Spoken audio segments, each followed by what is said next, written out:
Hey everyone, Mike Rosehart here for the Wise Wealth Show. Wise Wealth Wednesdays, every single Wednesday. This is Wednesday number 16, show episode number 16, where I go live and I do real estate live Q&A on anything related to real estate, not just real estate, personal finance, fire, weekly updates on things that I've been up to. Gonna give it a chance for people to kind of tune in and whatnot. Hey Tommy, how you doing? Now, I didn't actually pick a topic. Hey, Jason, how you doing? Hopefully you guys can hear me loud and clear. Is the microphone all right? Hopefully it's set up. People can hear me. Do you hear words coming from my mouth? Patel, how you doing? I just saw the message come up. Hey, Patel. Says, hey, Mike, how was your week so far? Oh, yeah, I shaved everything here and I just figured I'd just leave a little chin. This is just since last week. Um, how you doing? Thanks. Jose, how you doing? Paul, how you doing? My week. So what has my week been up to? Because we spend the first 10 minutes just kind of letting people get onto the show and sort of find the notification and sort of move from there, right? I didn't put out a topic today. Usually on Instagram and Facebook before my live stream for the Wise Wealth Show, I throw out a topic and I say, this is what I'm going to talk about today. Today I was extremely busy and I didn't come up with a topic beforehand. That's, part of the excuse. The other part is I just want to leave it open-ended and let people talk about, whatever they want to talk about.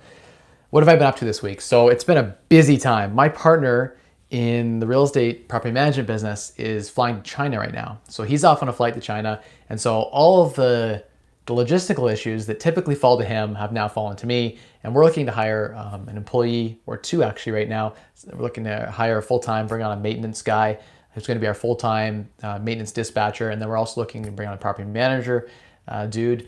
And I have, next Wednesday, I have my real estate exam. And I'm flying to Newfoundland. And so that is what I have got to get on this week. I started studying for that. There's like two big course books like this, and then a huge study guide and some other small accompanying books and stuff. So let me know, guys, if you can hear me loud and clear. Hopefully the microphone is working and I didn't screw that up. I couldn't remember which setting it was supposed to be on, but yeah, let's double check that. Make sure that's working. I'm gonna plug in this as well. Yo, Michael Chong, how you doing? Welcome to the live stream.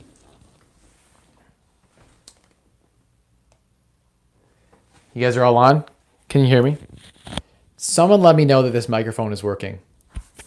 I like to believe that it is, but I have no volume mixer hooked up, so.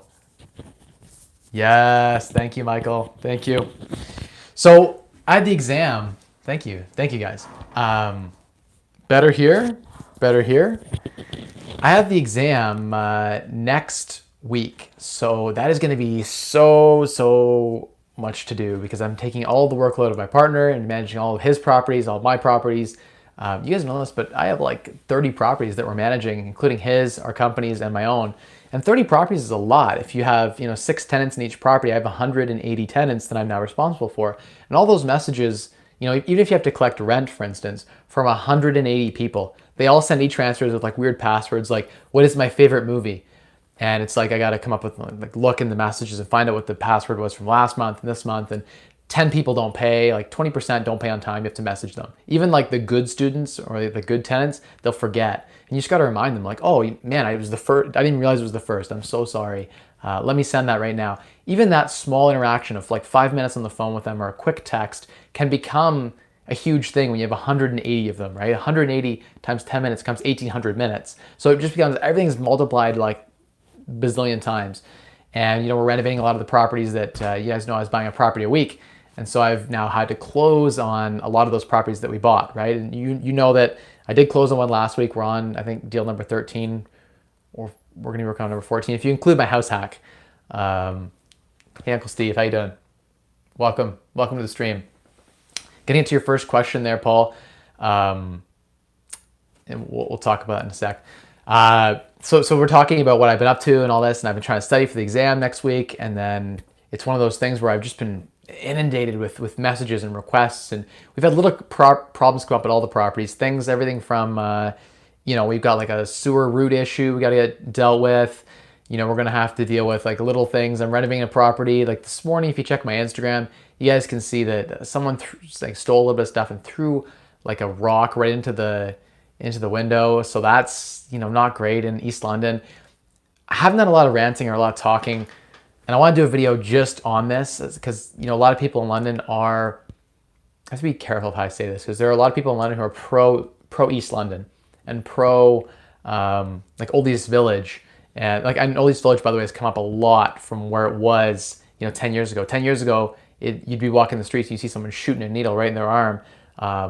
All the robberies, the break-ins, all that stuff was happening there, right? East of Adelaide was a bad place to be 10 years ago. I went to Lorne Ave when I was a kid for a little bit, so I know it was a rough area. I got the shit kicked out of me when I walked home from school in grade 7. It was not a good area to be. The people there were relatively poor. Most of their parents were doing drugs. They weren't home a lot to supervise them. It just wasn't a great area. Income tends to correlate with the quality and caliber of people that live in the area, right? And the closer you are to the methadone clinics and the safe injection sites and the government, the biggest thing is the government pogey. So the closer you are to the government social assistance programs, the more of those people you're going to have in that area. And those people tend to have the most mental illness, right? I think it's like 35% or something of, I read some weird stat on the internet that, and I don't know how well this was fact checked, but something like 35% of those on social assistance have a mental illness of some sort. So a third of the people on that social system have problems. Those people don't think rationally. They might think you offended them and then rob you or beat you and stuff like this. So anyway, talking about East London because I had some issues specifically with a couple properties we have there. Now I invest in those areas, like I invest in East London because I can buy a property there for 125 grand. I can buy properties that cash flow really, really well, and there's margin for these things, but I don't want to live there. Like I don't want to live east of Adelaide. I know a lot of people like it. It's a new trendy millennial space. If you keep going east or you keep going south a little bit, you get into like some of that like ham and eggs area. And it's not great. Like the people living there are relatively poor. I'm going to do a rant about how I don't like those areas that much because of the hassle and the headache associated. I don't get, like in Northwest, my properties up there, my tenants, I went a whole 8 months without a single call, not one call. Actually, I had one property in Northwest. I went a year and a half, not one call, never. Rent was paid automatically into my account 2 days early. I never heard from them ever. They said when they moved out, they had an issue and they called the plumber. They didn't even want to bother me. That's the kind of caliber of tenant I get in Northwest London. I didn't get the same return that I'm going to get in East London, right? The same cap rate, they're not going to get maybe the 1.5% rule that I'm getting there. I'm still getting 1% rule in Northwest, but it's not the same rate of return. But the headaches and hassle and all those things associated with that this week have been weighing on me, mostly because I'm actually doing a lot of that now, and I've been outsourcing a lot of those things, right? And so it's I'm getting to see more and more. And I guess if you have a good property manager in place, then you don't care as much if they're spending a lot of extra time managing those things, other than the fact that you're gonna have to pay someone to fix those problems. So if you factor that into your ROI, you should just trust the numbers, right? At the end of the day, trust the numbers. What else have I been up to in this past week? I've been, like I say, you guys know I've been studying for that stuff. And last night I was gonna go to bed early. I was like, oh, I'm so burnt out from when we were crushing getting all the student rentals ready. And I had two big flips, two big birds to myself that finished. And I got the refinance from the bank, and the other one, we might be selling it, might be keeping it, I don't know. But they're all the projects are done, and there's 2 more that we're kind of working on right now. And everything kind of came together all at once, and we got it all finished. I had this big burnout. And you guys know, people who know me know that I'm like a roller coaster type of guy. Like I'll go really hard at something, harder than anyone. Like for like a week or a month, I can work harder than anyone. And it's like, no one can keep up with me. I will go all day, all night, constantly. But then I'll burn out, right? And I'll get this like fatigue where I'm just like burnt out, and I'll keep going. I can keep working through it. I just hate everything about my life as that happens. Yeah, king of the grind. I mean, it's not necessarily a good thing probably for my health, but right now I'm coming out of a grind slump where I did like 3-4 nights, 3 hours sleep, and I just worked like literally 19 to 20 hours per day consistently. And it's been one of those things where I haven't been able to get a good night's sleep to catch up. Just because things happen, my phone, I'll always stay up late because I'm a night hawk, and I get a lot of my best creative thinking done at night. And I want to do some more videos because I used to do Facebook Live videos at like midnight and 2 o'clock in the morning. The IV tap, that's right. I used to do all of that, right? Where I get my most insightful thoughts at night. Like I always think of the best ideas, and I always, tend to have the most clarity late at night. Maybe it's because my house is quiet. My wife likes to go to bed a little bit earlier, and my daughter's in bed by, like 9:30, 10 o'clock at the latest. So then I had this like quiet in my house and this calm. And for the first hour or two, I detox. Tenants don't tend to text me that late at night, maybe the odd emergency, but things quiet down. Like my phone rings and texts all day long, so I can't get anything done. But at night, it's quiet, right? If I get up at like 7 in the morning, texts will start coming in, but I can put it on DND and get all those, like by 8 o'clock in the morning, someone's already called me through my DND twice and woke me up. So anyway, I'll stay up late till like 2, 3 in the morning, do that late night, like strategizing and thinking. But last night, I got caught on the Joe Rogan and Elon Musk podcast, and I listened to the whole thing, all like 2 hours and 40 minutes of it. And then I binged some other stuff. And that was one of the best Joe Rogan episodes I've ever listened to. Like that's like the best podcast episode I've ever listened to. Listening to Elon speak, he speaks so eloquently about such complex topics. And I like when he doesn't even get into the minutia. I know that he could, but he doesn't, because he knows the audience isn't after that. And I respect where he comes from, and a lot of the things that Elon feels. Yeah, I think he did take a little toke towards the end of the interview there. That's what's been blowing up on the internet, right? Oh, Elon took a toke. Like, whoa, darn. But anyway, so like, what a lot of you was saying though about automation and artificial intelligence, and they were even talking a little bit about what reality that we're in, right? Are we actually in reality, and where is reality moving towards? Are we in a virtual reality? Will we be like a multi-planet species? And just listen to all that. Got my brain just going last night. I'm just on a notepad writing things down and thinking to myself like, man, Mike's got to get I got to get a Tesla. That's one of the things on the list. But it's got to be a used one for a couple of grand. Can't buy retail. Just can't buy anything retail. It's just not me.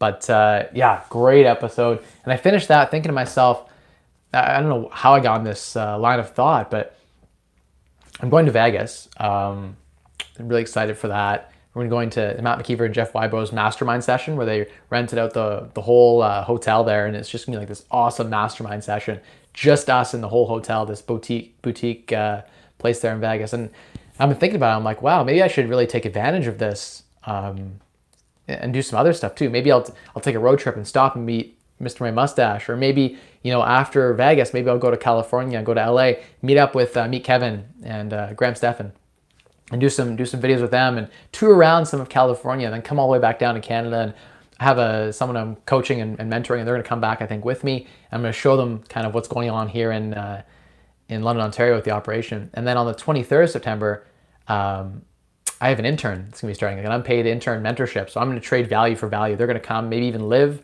and stay, and just learn everything about what we're doing in our business with real estate and just everything. So I'm excited to have an intern. I don't want to disclose any names. I don't know if for sure it's happening, but it sounds like it's happening. I've had a phone call about that. So it'd be kind of cool to get a little team. It's actually like a company that we're getting off the ground where there's people, and it's a business. And that's sort of what I'm after. A week ago, Mr. My Mustache put an article out about his headquarters that he built in Longmont in Colorado. And he has this space where everyone pays $50 a month or so, and there's 50 or 60 members, and they just co-work, and everyone just shares and networks, and there's meetups. And I want that for London so much. I want London to be the fire mecca. So I'm actually now on the hunt for a building here in London that would be the perfect co-share office space, chill zone, like plant the flag for like fire mecca, a place where like people come to London, Ontario. If you're coming from like the US, you can come, you can drop in. Like this is a drop-in place where we can all get together and share like-minded business ideas, put on like little small seminars, just have like weekly hangouts, monthly hangouts. I want to just be there every day, surrounded by some of the smartest and best entrepreneurs. And I think if I did like 40 or $50 a month for 50 people that I know in my network who want to be a part of this group, I think that'd be something really cool where we just share and cross-pollinate. So that's sort of the idea that I have, taking off that article that I watched of his. And I know I'm all over the place, but this is a really cool idea. And I'm extremely motivated by being around the right people. And I think having a business that has some decent cash flow and decent size attracts those type of people into the business. And it's not about the money. Like for me, at this point, I don't really care as much about, making money really. Like, what's the difference between 5 million, 10 million, 100 million, and a billion? Honestly, from a lifestyle perspective, not a whole lot. I know it attracts different caliber of people in your life, and the people who tend to be at the 100 million level, all those people tend to be high performers. And so you're around those like super successful individuals, and it's hella motivating. But I just want to surround myself with that. And if you want to be part of that journey, let me know. If you have any ideas of how I can make this happen, I would love to hear about that. yeah, so anyway, that's pretty cool. And if you're watching this and you want to come check out London, Ontario and check out what I'm up to, I'm thinking about doing like this coaching thing where I don't charge anything because it feels wrong to charge. It feels wrong to specifically just do like coaching calls for money. Like I don't want to be a pay service, like pay per minute and stuff like that. A lot of people are doing that and maybe eventually I'll get to that point. But right now I just, that feels like a job to me. So I'm cool trading time. So if someone wants to come and trade some time, help me out with my business, maybe I'll trade back with them and they can be like an intern or something kind of thing. Not an actual employee or anything, but you just come and I'll coach you. And in return, you can help me with some projects that I'm working on. So I'm throwing that out to the universe. Why not? Let's go hit some questions because I want to have some more interaction with you guys. My spiel about my week is kind of done. If you have any questions, shoot them in the comments.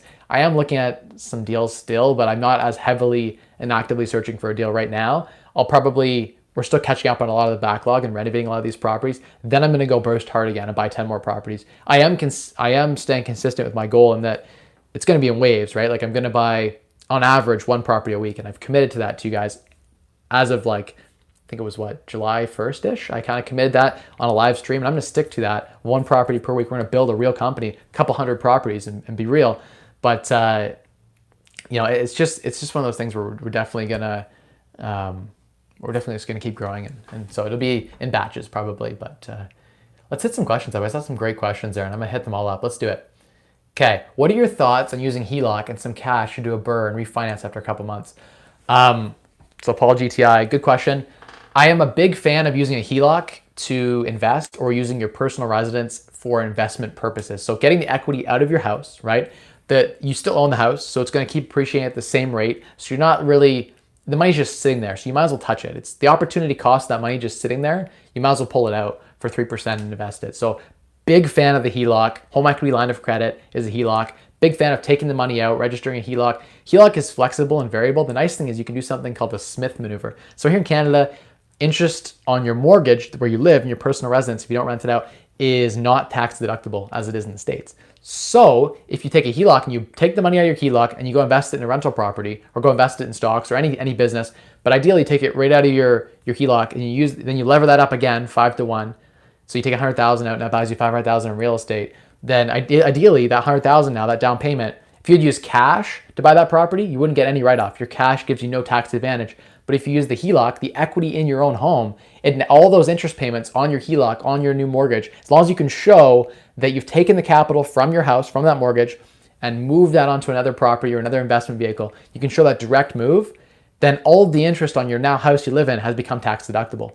So basically 100% of the value of the property is now tax deductible instead of 80% of it, right? Because your down payment is not tax deductible. So now you're putting a value on your down payment. You're 20% down, you're 30% down, whatever you're putting down your property, that now, all that interest associated with that becomes tax deductible. So there's a huge advantage to using the Smith maneuver from a tax perspective to take the HELOC, take the equity in your home and put that capital to work. It becomes, from a tax perspective, it's huge because you're getting that write-off now. So that write-off becomes a big value add there. And I mean, you're putting to work capital that's not doing anything. You still control the asset still appreciates, your house will still appreciate at the same rate, whether it has a mortgage on it or not. So you're not really missing out on anything by taking that equity and moving it over. There's no opportunity cost, you're just standing to gain with that capital. So it's a really easy decision for me. Definitely you should do that. Take the HELOC, pull it out. It doesn't make any sense to have your house paid off. I don't want to say never. It is very, very, very unlikely that I will ever pay off the house in which I live in. I will always take the capital out of the asset. Like I'll use it to buy the asset, then I'll take the capital out. Now I have the asset, I control the asset, it appreciates, but take the capital out and deploy it somewhere else. Even if you just take the capital, deploy it somewhere else, and take the income back from the other source to pay your mortgage. So you're mortgage free in the sense that you took the capital out of the mortgage, you used a HELOC, you bought an investment property, you funnel that income and that gain from that back to pay the mortgage. You should even have some more money left over in your pocket. But all of that together, you'll be way further ahead and the capital will be way better utilized. So definitely utilize your capital, guys. A lot of people out there are afraid of debt. They think debt's a bad thing. Debt isn't a bad thing if it's tied to strongly cash flowing assets. So that's the key thing, is that if you take the debt out and you invest in a stock, right? You take money out of your HELOC or get a mortgage on your house and you invest in the stock. That stock might not pay a dividend, or it may or may not pay a dividend, may not have cash flow to self-service the debt. So then you're paying your own mortgage. You don't want that. With a rental property or in some solid like a bond or something that had a solid guaranteed rate of return, then that would pay those gains would pay your mortgage. So that's the key piece there. You want it to be self-servicing because then you don't feel the burden of the mortgage. It's sort of a free thing. Oh, this week I got a mortgage figured out. Looks like, I don't want to jinx it. We're knocking some wood on the desk there. It looks like I got a mortgage, which has been very difficult for me given the number of doors that I have on the new house. So we're closing on that at the end of September. 3,300 square foot house, going to renovate it. It's going to be a really good experience. And we're going to find a way to house hack it so that I can live basically mortgage free. So I have the other units paying the cost. Hey, Ellie, how you doing? Welcome to the stream. The Wise Wealth Wednesday show. Okay, let's go up here and hit the rest of these questions. That was a good one. Yeah, definitely a big fan of the Burr as well. I mean, if you can get the capital out of there and buy another one and keep the snowball moving, that's the key piece, right? If you have the capital to buy one, or I think if you have the capital to buy 2 properties, you have the capital to buy 10 properties. Because once you get the first one and second one started, you have enough capital to keep the snowball rolling. So all you really need to do is save up the capital to buy 2 or 3 properties. I think, I probably saved about $500,000, I think, just from my day job. So I'm an aggressive saver, but you don't need to be that aggressive to unlock fire. I unlocked fire 2 or 3 times over. It was overkill because I'm a paranoid individual who likes to have layers of protection and security, which is why I don't rely entirely on real estate. I have multiple streams of income. My dividend portfolio should cover me, my, lending, all these other areas that I invest in cover my living expenses multiple times over. And I use my real estate portfolio as sort of gravy on top of that. So that's sort of the fire plan that I built for myself and focused around that. So anyway, Coolio Julio, let's go ahead and another question. I hope you ace it. Thanks. Send out a group email reminder of the Rant. Yeah, Tom, that's not a bad idea. The challenge is, we're working on developing an app right now. I don't want to throw that out there yet because we haven't really developed it yet, but we have an idea for an app with some really cool features that's going to, I think, help us do property management in a more efficient way, and having our maintenance guys tune into this app and our tenants tune into the app and having a workflow for when things happen. We're going to bring in some virtual assistants from places like Indonesia and things like that, where they're $3-4 an hour, and there'll be a standard operating procedure of if this, then this, with a flow chart and people to call, right? And numbers to hit and emails to be sent out. So it's going to be an automated system, and where it isn't automated, we're going to have virtual assistants run a lot of things. So we're trying to build the systems. Right now, it's sort of, my life is full of fires, and not like the financial independence retiring early fires, but just problems. There are just fires at every property. You got to put them out. So we're dousing the flames, and then when we get a bit of time to breathe, we're going to work on the systems side of things. So systems are very important.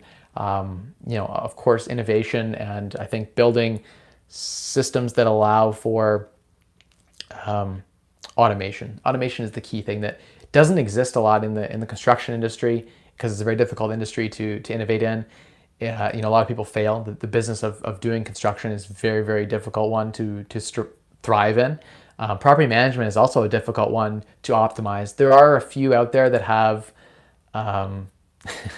thanks Kyle for that one. There are a lot of people out there who have they have some sort of system, but the systems are not to the caliber that they need to be. There needs to be, honestly, I don't want to give away all my secrets, but I like to have a little Raspberry Pi system set up in every property. And we have an interface where we can go back and forth, or an app that a tenant can download. And everything it goes into a standard work, if there's a work order, boom, it goes into the system. The person's automatically notified. They go out and take care of it. There should be none of this, them texting me at the problem, me texting someone else, them texting me texting them. That's just a waste of time. That's how property management is done right now, or you physically go on site and do everything. It should be just like the app, take a picture, take a video of what's going on, send that off automatically to the technician. I don't even need to see it. I can review it, but I don't need to approve it. Now, if it's over a certain dollar amount, then I would obviously need to get the workflow would be such that the contractor would have to contact me to review it for approval. Boom, I'd approve it. Or I'd have an auto approval up to a certain amount, or if it's an emergency, then it would be auto approved, right? And so ideally we set up this system, this app that we could license out, but in the beginning it's just going to make our lives easier, because property management sucks. It's low value work. No one stays in the industry very long. Most big time landlords that I know that have the number of properties that my partner and I do, when you get to 30 or 40 properties, you start getting into the bigger numbers. Once we get to 100 properties, we'll be a BSD, right? Big swinging dick, I guess, in London. So we'll have the resources then to put towards creating better systems. And I want to revolutionize the industry. I don't just want to do exactly what everyone else has been doing. Sure, I'll make money doing that. And there's tons of money in real estate and tons of money in owning it. And there's not that much money in property management. I'll be honest, it's a terrible business to be in. the most you just don't make a lot of money in property management without really, really good systems and really good people in place. And it's hard to find good people, and we're working on that. And that's one of the things we need to revolutionize and I think disrupt the industry with, is how do you train people? Because I think anyone can learn the skills of property management. I think it's, if you had a few key innate abilities, you could hone and learn all of property management in 6 months to a year. Now, I mean, there'd be still some escalation things when like landlord tenant board issues come up, and we have those more intricate issues that I've been dealing with for say 7 or 8 years.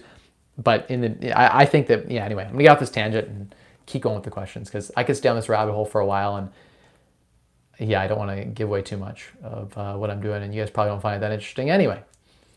Okay, next question. Scrolling up. Like the goat. Okay, so when you collect rent, do you prefer e-transfer over cash? Yes. Actually, what I prefer is taking it out of their bank account automatically. They give me the authorization to take it right out of their account. I have business accounts, so I can take the rent right out of their account. I don't really like post-dated checks, but they're better. If e-transfer, I like it if it's automated. So if I don't have to put in a password. I never like collecting cash. Just don't want to go. I don't want to go to the property and collect rent. Like, what is that? That's so inefficient. Rent should be like an automatic thing that's deposited into the account. That's all there is to it, right? Like they pay the rent and that's it. If they don't, then it generates a workflow to an N4, right? Boom, N4 is sent to their email. Or we have it sent to the property manager stamps it on the door. Like they have a few days to pay, then we start. If they repeatedly late payment, then we're going to N7 their asses, and we're going to get them into tribunal and get them evicted, right? It's like there are processes, and this is a business at the end of the day, and you have to optimize the business. Most people get into relationships with their tenants, like they become friends with their tenants. And I've done a lot of this too. I've become friends with some of my tenants, and I've made concessions, and that always bites you in the ass, always. So don't do that. Don't do what I've done, or maybe you have to do it once, and then once you have done it, you'll learn, and you'll do it better next time. Cool. Are you taking the first exam? So Jose, there's only one exam actually in Newfoundland. So I'm taking like the all-encompassing exam, then I'm challenging the exams here in Ontario. It's faster, and I get to trip to Newfoundland out of it. So that's gonna be cool. Pro tip for you guys. Patel, thanks, appreciate that. Tommy, where do you get your specific rental supplies? Baseboard, flooring, kitchen cabinets, paint. Okay, Tommy, the answer isn't quite so simple, but all over the place. Wherever the best deal is sort of the high level answer. I like to use the app Flip. Big fan of FLIPP. The app here in Canada is fantastic. Gives you access to all the flyers, and you can search by item. So I type in like shower kit, and all of the showers and doors will come up. That's a great place to start. Most like Home Depot, Lowe's, and Rona all price match. Lowe's even price beats by 10%. So I'll often, even if Home Depot has the best sale, I'll bring it over to Lowe's if they have the same items, and I'll get 10% off that. Plus I have contractor card. I have an LAR there, Lowe's accounts receivable. So I get like 30 days to pay for the materials. Then I can pay with my credit card. I can pay off the Lowe's accounts receivable. So I get another 2% or 1.5% in cash back. So it's like this whole system that I've set up. It gives me longer to pay. It can give me up to 60, 70 days to pay. So that's so key, right? Is having all that. Hey, Mike, thanks. I appreciate that comment. Don, hey, awesome. You made it on. We're just hitting up some questions, talking about, you can catch the replay for some of the stuff we just chatted about there. Okay, so next question. I didn't finish off answering your question entirely. So that was for like examples of things that are more commodity type, right? So drywall, for instance, is $1 off at Lowe's right now, and you can take it somewhere else and price beat that. So you get like $1.50 off your drywall. Rona will deliver for free if you order over $1,800 on an order for contractors, and Lowe's will deliver for $40. So my time's it's not even worth my time to go and buy materials anymore. So I know all of the contractor guys, and I call them on my phone. I'm like, hey, I need this, this, and this, and this on the flyer. Here are the prices, boom, boom, boom. Can you get it out tomorrow? And so a lot of that is around just building good systems. Like it's not worth my time to go shopping anymore, though I still handle purchase optimization to an extent, because I think that I need to train someone to do what I do. Every time my contractors buy materials, I just look at the receipt and I get sick. They'll just buy so many things that are unnecessary. Like they'll just buy screws in like a small little box. Why don't we just buy a big box of screws for like 80% cheaper per screw, and then just use that on each job and move it with the jobs? Little things like knives, like little OFA knives that break off. I watch the contractors buy those full price. It's so gross. And like caulking is a big one that pisses me off. Or the worst, I'm very OCD when it comes to material costs. Most contractors are very bad with material cost. They do not shop the sales. They just buy whatever in and out as quick as they possibly can. They could save $100. So you could be worth $100 an hour to stand at the cashier and show them your phone for like 20 seconds, or before you go and have a little bit of a list planned of where you're going to go. I spend like 2 minutes doing that. But this purchase optimization is so key. And I guess maybe they don't care, right? Most of the guys I meet who do contracting don't seem to care about the material side when they could optimize their business in a big way by focusing on how to reduce costs from a material perspective. Because you guys know that I get deals on everything. And that means that I have some garages that I use for storage, or I use the site for storage, but there are systems you can put in place to do that. And yeah, I'm a huge fan of looking to find materials for the best possible cost. Sometimes, like, I bought 2 skids of flooring from, I think it was Great Canadian Flooring, and it was like 90 something cents a square foot for vinyl plank. And that stuff retails $3-4. So of course I bought 7,000, 8,000 square feet, enough for 5 houses because it's a great deal. You know, my kitchen cabinets, for instance, I go to Arona often. I combine 2 promotions, my contractor and another deal. That have once a month, they have 15% off for contractors. So I'll go in and buy my cabinets and do my orders for all the properties in the next month, all at once in one shot. And I set deliveries up, free delivery. But their cabinets are the cheapest. There's another private retailer around Student Time. They get a lot of cabinets in, and they're really cheap. You can get a kitchen cabinets for like $1,300 for a 10x10 kitchen for all new cabinets. You got to install them, obviously, but $1,300 for nice white shakers. You go on Amazon. Amazon's a great place to get cheap materials. Don't go to Home Depot for like things like handle pulls. I order a box of 100 from Amazon, and they're like $1 per handle pull for those modern 5-inch stainless steel pulls that look really awesome. The big fat ones, they look sweet, and they're like cylindrical in shape. For example, if I go to Home Depot, it's $6 each, and they're like 98 cents each from Amazon. Like, why are these are commodity items. They just mark this shit up 500%. So you just gotta know your prices, know where to shop. That's been something that, like, I haven't met anyone who can optimize from a purchase perspective the way I can. Like, I was doing renovations for $5,000 in rental materials. People are spending $12,000. And then labor, wrong. I've been called that. They say, Mike, you're cheap B, or you're a Jew or whatever. Like, you're so hard on the labor costs. You just gotta let it go, man. And it's about optimization. Like, I know a job takes 30 hours. Like, if I look at a room, I know it needs to be framed and boarded. I know how long it takes to get that done because I've done it myself. And I know what a competent person should take to do that. Now, instead of taking 30, it takes 50 hours. And it always does. Always. Because no one's efficient. They don't plan things out. They make a mistake. They got to reframe it, this and that. There's back and forth on little intricacies, or there's delays. You know, you're mudding and taping. You don't set the fans up. You go home for the night, and then the mud isn't dry in the morning. So then you're delayed again. You've driven all the way there, and now you're there. You're like, oh, what do? You twiddle your thumbs. There's just so much inefficiency in the trades. And if there are really good systems in place, like, I almost wish there was robots that can build, and I could program these robots to do exactly the way I want them to do it. And it's inhumane to pretend a human's a robot. You know, most of the trades guys smoke, so they go out for smoke breaks every 10 minutes. Stuff like this just happens. Inefficiencies, right? There are inefficiencies in everything. And I'm like OCD in that I hate inefficiency. Like, people who know me know that I will literally, when I leave for the day, I plan out all my trips, and I'll go all around the city, and I'll optimize the hell out of every trip I take. Every time I go to the store, I'm optimizing and buying for 4 or 5 properties at once. Most people would just do one trip, focus on one thing at a time. But I'm all about optimization and efficiency. And I think if the industry could become more efficient, I know that sounds like inhumane, because a lot of guys in the trades just want to have fun. You know, they get joking around on the site and stuff. And I get it. You got to be human. And I don't know. I'm getting on a tangent here, but purchase optimization is a key success factor. I've probably saved 6 figures, like $100,000 in optimizing for cost. Now, one thing I've fallen victim to lately in my last 2 rentals, I'm going to be honest, one of the projects I just finished, I didn't do a video about it because the tenants moved in that day and I was too tired to film it, but it's the duplex there, the white bungalow house, 3 and 3, and 3 bedrooms, 3 bedroom units. And that one I went over budget considerably. Like, I think I was like 18,000 over budget, and this is the worst one I've ever done. And I'm coming clean on this one. I'm gonna do a video on it probably about how bad I did. But we had some unforeseen issues. For instance, the furnace broke, didn't expect that. Should have had some life left in it. I replaced it because they just wanted to put something new in. I put air conditioning in, central air in, and I wasn't going to do that, but the tenants were complaining. It was a really hot day, and so screw it. I'm going to put air conditioning in. Should get the value back. Ran the numbers. I figure it's going to help me about $100 a month in rents.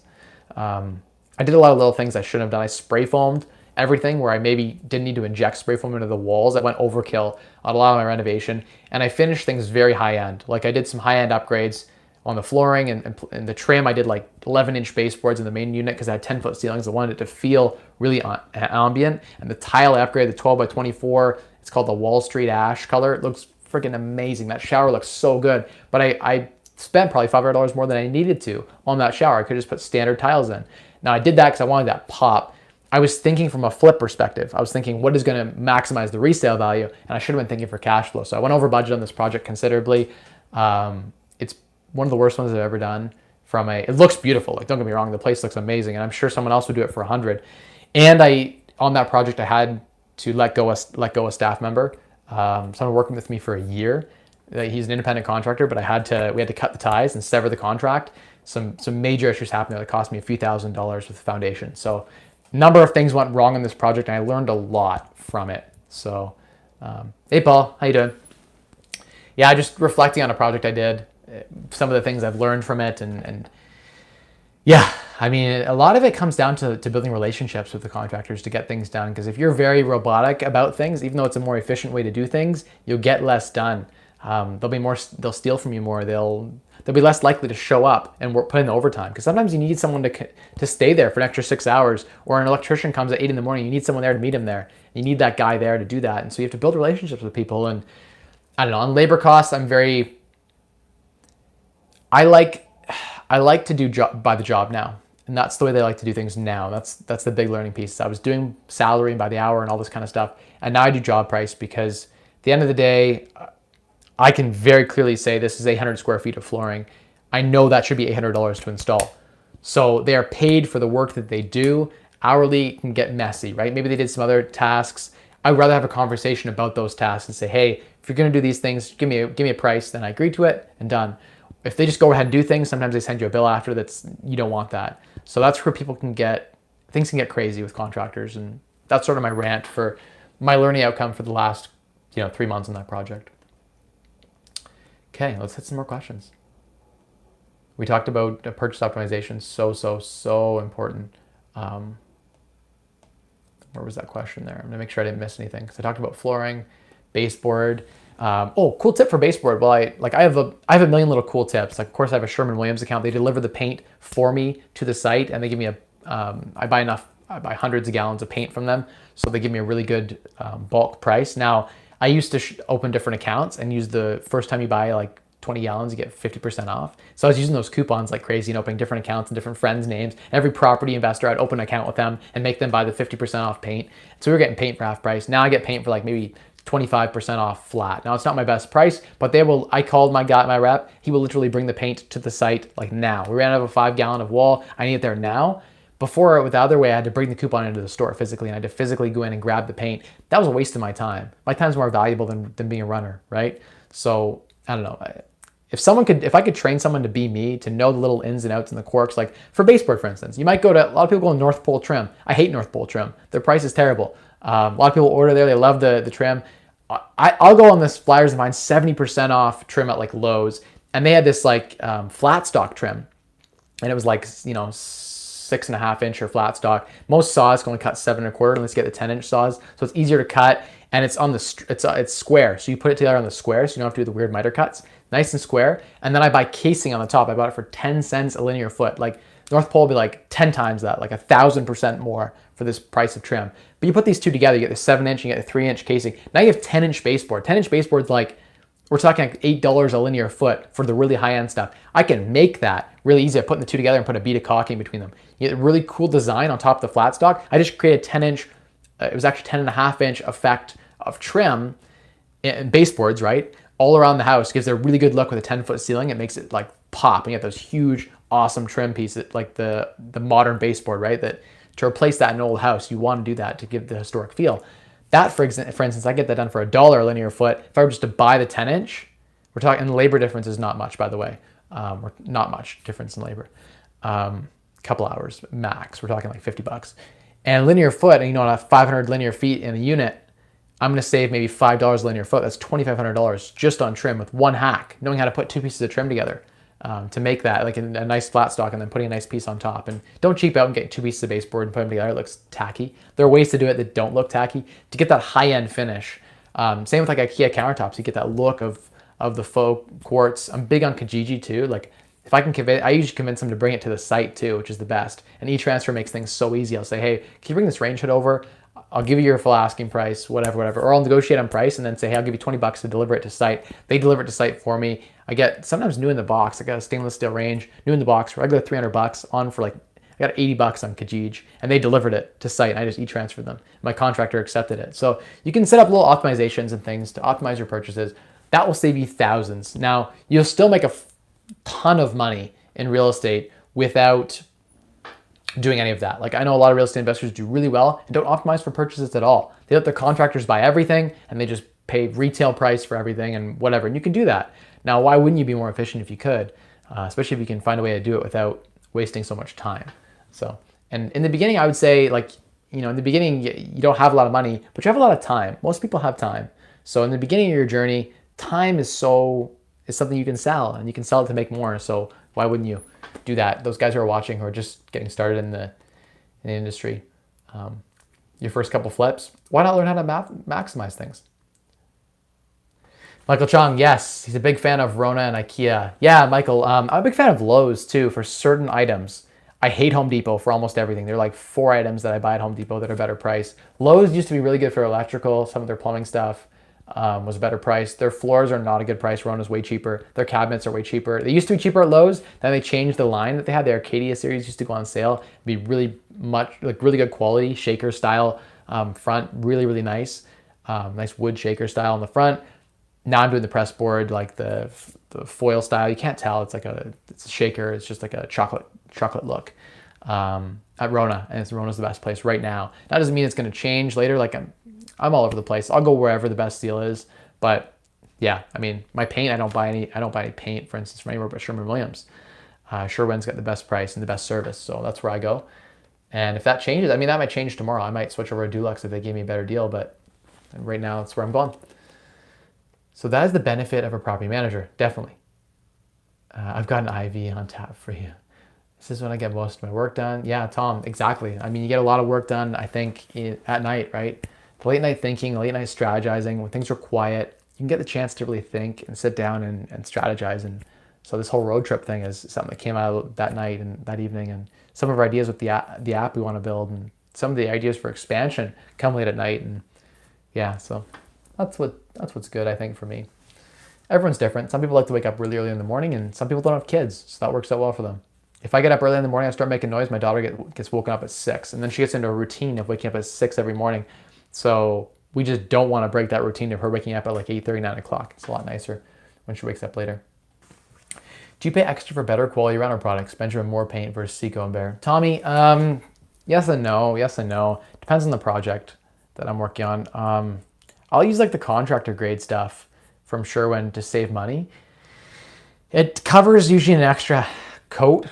So it depends on your painter. My painter doesn't seem to mind too much. He has to do 2 thick coats versus one not as thick coat on the wall. Yeah, usually I like to invest in quality. I'm a big fan of investing in quality over like cheap shit. I'll get better quality shit. I'd rather get better vinyl plank flooring, for instance, for 50 cents more a square foot than put in cheap laminates and have them be ripped out in 2 years. So I've learned that lesson the hard way. I'm replacing flooring that I put in 4 years ago, and I realized that I should have went with more expensive stuff. So there's a fine line, but things like drywall and lumber and like a lot of the stuff, like even the plumbing fittings, all that's standard. It's commodity. And so why wouldn't you get the best deal you can on lumber? Why would you pay $4 per stud, 2x4, 8-footer of stud wood when you can literally get that same lumber for $3? Like, why wouldn't you try? Same with drywall, like it's all the same. So why wouldn't you try to get that better, the same quality commodity product, right? Commodity meaning it's the exact same wherever you buy it. Why wouldn't you just get that for a better deal? So yeah, invest in quality where you can. It'll pay off in the long run, especially if you're going to be holding the property longer term, that kind of stuff. Just think of the cash flow when you're feeling down. Like, yeah, Michael, I mean, it's not about the money anymore for me, really. I could never spend the money that I have now. Like, I honestly don't think with my spending habits, I'd ever be able to spend what I've got as long as I'm at least a reasonable investor. Even if I put everything in like high interest savings account, I could probably live off the interest. So yeah, I mean, cash flow doesn't mean a whole lot to me other than I like to build a business that has so much cash flow that I can invest in really cool technologies, have a little more philanthropy. Like I like to buy a building here in London that became a co-working space and plant a flag and say, hey, anyone wants to come to London, Ontario and talk about financial independence or do a talk or do a meetup, I'll host you for free or that kind of stuff. Like, yeah, it would just be I'd really like to have that. I like to plant the flag in the ground and do something like that and build a network of people. That's what I'm about. And it seems what I need to do to be a magnet, to draw people in, is to build a business with strong cash flow so that I can pay people to build this big business. And then once we've built systems and the business exists, then I can use that business to funnel into personal interests, which like a bit of philanthropy, like this building I want to buy and turn into a co-working space here in London and plant the flag for fire. That's all really just, yeah, that's some of my motivations right now. It's more just building a cool community and building the life that I want to live. I mean, and I could stop doing everything tomorrow and be just fine. But, humans, I think this is the human condition, the human problem is that we're not all perfect. And yeah, YouTube is a big one too. Like I'm going to keep on that journey on YouTube. I'm being consistent. If you guys not notice, I drop content Monday, Wednesday, Friday now. And I'm consistent with that. I can't guarantee the time. I try for 7 p.m., but sometimes the editing process takes a little longer or we have uploading issues. But Monday, Wednesday, Friday, I'm trying to be consistent with the content. So stay tuned for that. But noticing not as many people will find the videos on the Monday and Friday, especially Monday. So tune in for those videos. The last video I just dropped was so on point. Like the quality of the video was so good and the audio was so good. So check that out because it doesn't have a lot of views. And I would appreciate if you guys check that video out on the 5 steps to improve your credit score. I even come up with a little rap. So check that out and start of the video, you get a little glimpse of that. So what was I talking about? On a tangent about growth and human development. And yeah, I think at the end of the day, humans, are a limbic, like you listen to the chat that Joe and Elon talk about. I really liked what resonated with me was when they were talking about the cortex. I think it was the cortex servicing the limbic in the brain, right? So the limbic being the side of the brain that's focused on the needs, right? So the cortex focused just on keeping the limbic system happy, right? So the brain is very much, it's in service to the limbic system. So we want to keep it happy all of the time, right? So, that's what drives human cognition, what drives everything really at the end of the day. I saw a message retracted. I want to see that message now. Dawn Trend, I just saw a message retracted. I better see that message back up there so I can read it. What was I going to say? They talk about the limbic system in the brain and sort of that's what's keeping us going. I think as human beings, we want to grow. And so growth can be a good thing, but we need to tamper that with, the long-term sustainability and like growth of financially, right? Isn't necessarily everything. For myself, even, it's not even about that. We talk about, I did a video a long time ago about the definition of happiness and what is happiness and what is personal wellness. So I did a video, I think it's called like the foundation of personal wellness. And I've done an article on my blog about it. And I talk about, what are the 8 aspects and financial is the only one you can master once. The rest need continual stimulation.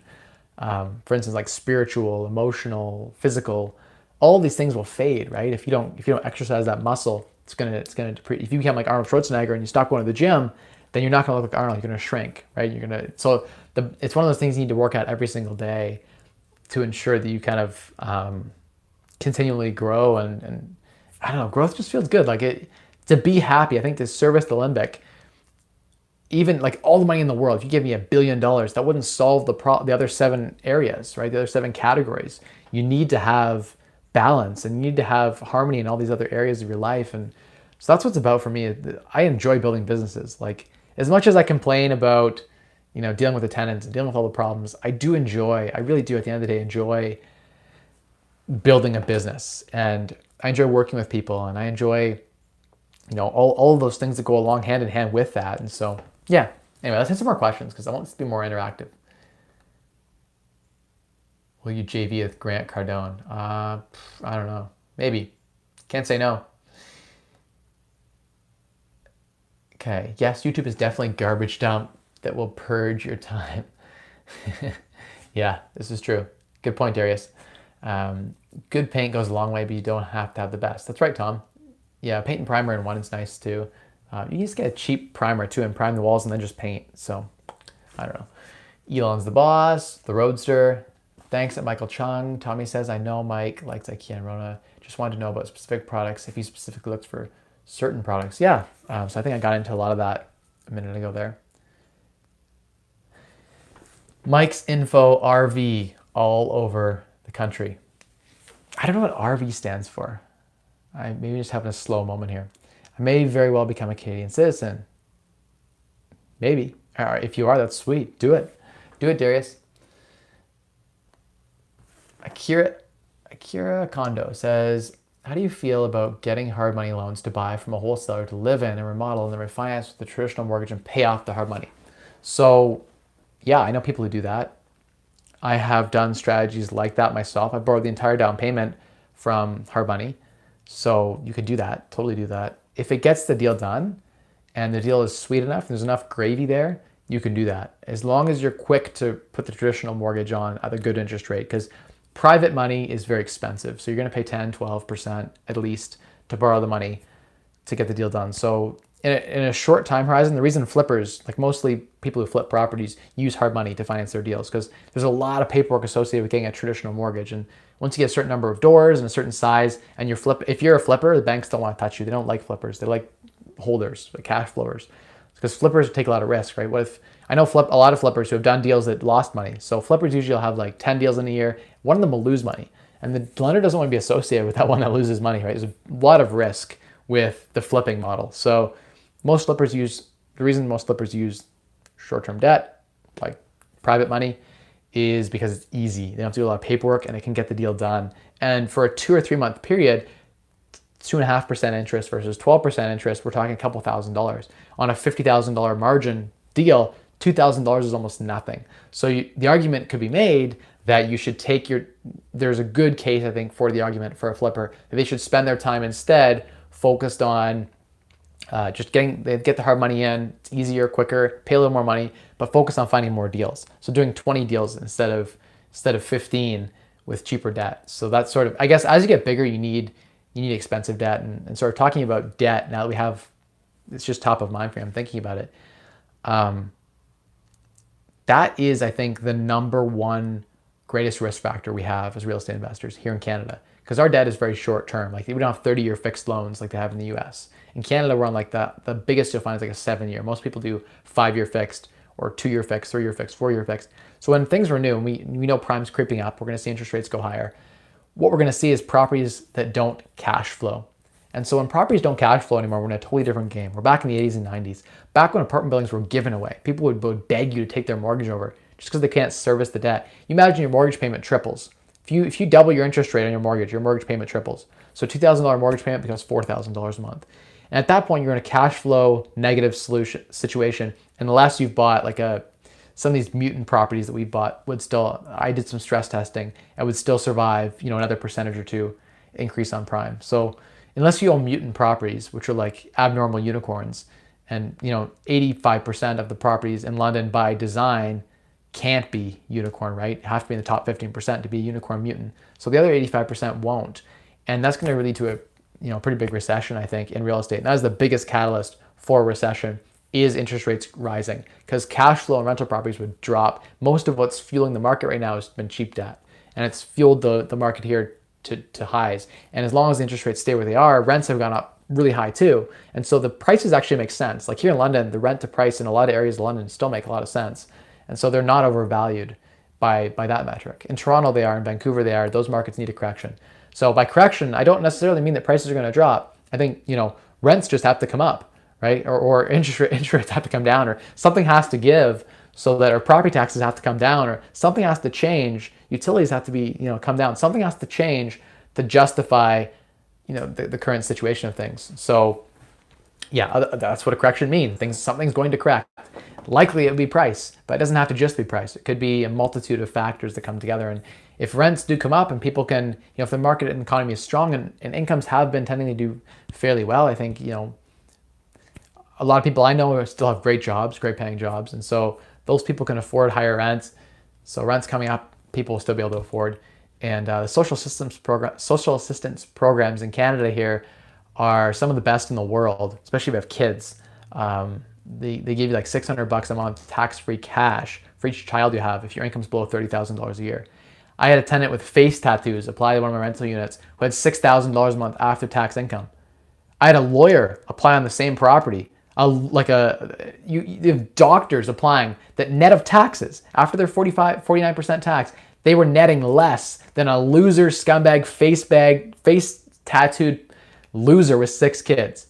That is a screwed up system. That it should not be the case that they're making like 5,000-6,000 a month in social assistance programs because they have so many kids, young kids. I want to do a whole video on that so that it can get out there in the mainstream because I don't think it's right. I don't think our tax dollars should be going towards that. Justin Trudeau was an idiot for doubling that program. He doubled it, but the Canada Child Benefit Program, he 2.5 times what they're getting in payments. So it's good for anyway, my point was it was good. Like those people in society, all those leeches, those people can afford the insane rents. They have so much margin. They just need to stop smoking and drinking. They're bringing in a ton of money and they're broke because they have broke mentalities and poor person habits. But yeah, state replacing fathers, not a good plan. That's exactly right. You made the point exactly. Let's keep going with these questions here because I just got on a rant. I want to do a whole video about the Canada Child Benefit Program and it's stupid. Even like I have a great income and I still get $200 a month for my daughter. Tax-free cash deposited in my account every month. Like what? No, it shouldn't be that way. I know people who, even in the family, who have a lot of kids and they're getting like massive amounts of handouts from the government. And it should not be the case that a engineer or programmer net of tax is making less than a face tattooed drug using loser with 6 kids, single mom. Like that, no, that it should not be that way. I know kids cost money, but no. Anyway, I'm off this tangent. As a landlord, I see a lot of that, right? Like people, I get a lot of tenants that send me their applications. So I get to see what's in their bank accounts. I get to see the kind of income they're making, all that kind of stuff. I keep it confidential, but the point is in aggregate, I'm seeing enough of this stuff that I'm seeing what the bottom rung of society, what it's like. And I mean, they have mental illness and other problems that are holding them back, but most of those problems are addressable, I think, not by throwing money at them, but by giving them the help that they need. Like real job creation, like say, hey, I'll give you $3,000 a month if you go to work. I'll help you support your kids. Here's a program where we can help subsidize that, and the kids can get the help they need, right? And anyway, I'm kind of going on a tangent here. In some areas, I'm very liberal, right? Like I'm very much pro, like I don't know, I'm pro-choice. I'm honestly pro, like I'm pro gay marriage. I'm pro all of that. Like I'm very liberal in a lot of my viewpoints, but when it comes to the economy, I do not align myself with the socialists. I do believe in a bit more of the free market, a bit more of family helping each other. Like if you have a grandma who needs help, you help your grandma, right? Your family takes care of family, and it's a better way to do things. And I don't know. I'm getting on a tangent here about politics, and I shouldn't get down that rabbit hole because I don't want to offend any viewers. So snowflakes watching. Sorry if any snowflakes are watching. Okay, let's hit another question here. When you calculate income tax, do you use combined federal and provincial tax brackets? Thanks. Michael Chong, when you pay income tax, you pay it federally and provincially, and there's also some other additional taxes like the health tax.